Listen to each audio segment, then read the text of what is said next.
Viewer एक box में एक चीकू को पूरी तरह से एयर टाइट करके रखा जाए और ध्यान रहे उस बॉक्स में से कोई भी चीज न अंदर जा पाए और ना ही बाहर आ पाए। इसके बाद चीकू को अनंत काल के लिए उसी बॉक्स में पड़े रहने के लिए छोड़ दे। बाद में उस फल के साथ क्या होगा इसके बारे में जानकर आपके होश उड़ जाएंगे। दरअसल शुरुआत में वो चीकू धीरे धीरे सड़ना शुरू हो जाएगा। कुछ समय के बाद चीकू पूरी तरह से सड़कर डीकम्पोज्ड होकर धूल में बदल जाएगा। व्यूअर, हम सभी को पता है कि ब्रह्मांड में हर चीज एनर्जी कंटेन करती है और ये भी पता है कि एनर्जी को कभी खत्म नहीं किया जा सकता है। दोस्तों, इसके बाद आप आगे देखते हो कि यही एनर्जी चीकू की डस्ट से बाहर निकलना शुरू हो गई है। इसके बाद सारी एनर्जी मिलकर एक न्यूक्लियर रिएक्शन को जन्म देगी और समय के साथ साथ वो एनर्जी हर संभावित स्टेट से होकर गुजरेगी। इस प्रक्रिया के पूरा होने के बाद वो अपने आप को फिर से रीयूज करने लगेगी। व्यूअर, अब एक स्पेसिफिक पॉइंट ऑफ टाइम के बाद जब हम उस बॉक्स को ओपन करेंगे तो आपको चीकू वापस उसी स्थिति में मिल जाएगा जैसा आपने उसे छोड़ा था।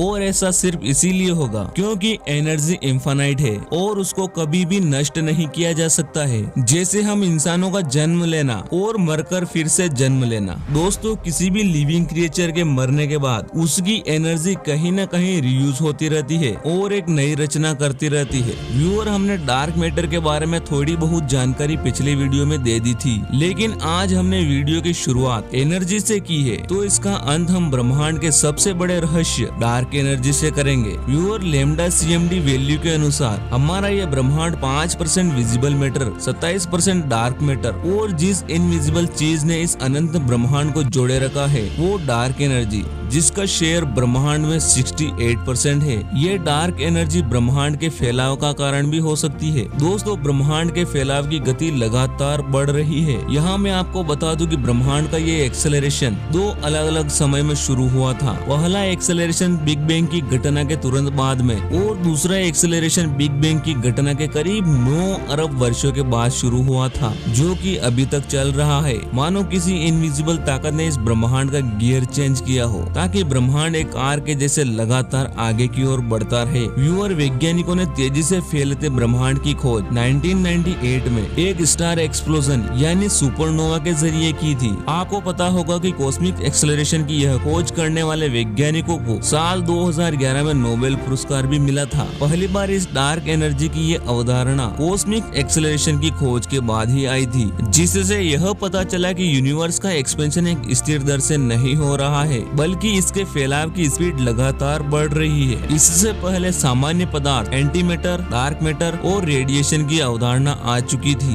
व्यूअर, कॉस्मिक एक्सेलरेशन की इस खोज ने स्पेस कम्युनिटी में एक नया सवाल पैदा कर दिया था, जिसका जवाब आज भी साइंटिस्ट खोज रहे हैं। और ये सवाल ये है कि डार्क एनर्जी कैसे ग्रेविटी पर भी हावी हो जाती है और जो हमारे ब्रह्मांड को अलग करती हुई खींच रही है। दोस्तों, क्या वाकई में डार्क एनर्जी जैसी कोई ऊर्जा ब्रह्मांड का अंग है या फिर ये अज्ञात कणों या बल से संबंधित कोई चीज है? इससे यह भी इशारा मिलता है कि आइंस्टीन साहब का सापेक्षता का सामान्य सिद्धांत यानी theory of general relativity gravity की पूरी तरह से व्याख्या नहीं करता है। वैज्ञानिक यह पता करने में लगे हुए हैं कि क्या डार्क एनर्जी का कॉस्मोलॉजिकल कांस्टेंट से कोई संबंध है। यहाँ मैं आपको बता दूं कि कॉस्मोलॉजिकल कांस्टेंट अल्बर्ट आइंस्टीन का दिया एक शब्द है जो उनके फॉर्मूलाज में ग्रेविटी को संतुलित करता है। वही डार्क एनर्जी शायद स्थिर ना हो बल्कि ऐसी चीज हो जो ब्रह्मांड के इतिहास में बदलती रही हो। व्यूअर, एक सवाल आपके मन में जरूर आ रहा होगा कि क्या हम डार्क एनर्जी को देख सकते हैं? इसका जवाब है नहीं, क्योंकि ये कोई ऐसी चीज नहीं है जो लाइट या साउंड एमिट करती हो। ये डार्क एनर्जी और डार्क मैटर इनविजिबल है। ये प्रकाश को भी सोख लेते हैं और इनको देखने के लिए हमें अन्य तरीकों का उपयोग करना पड़ता है,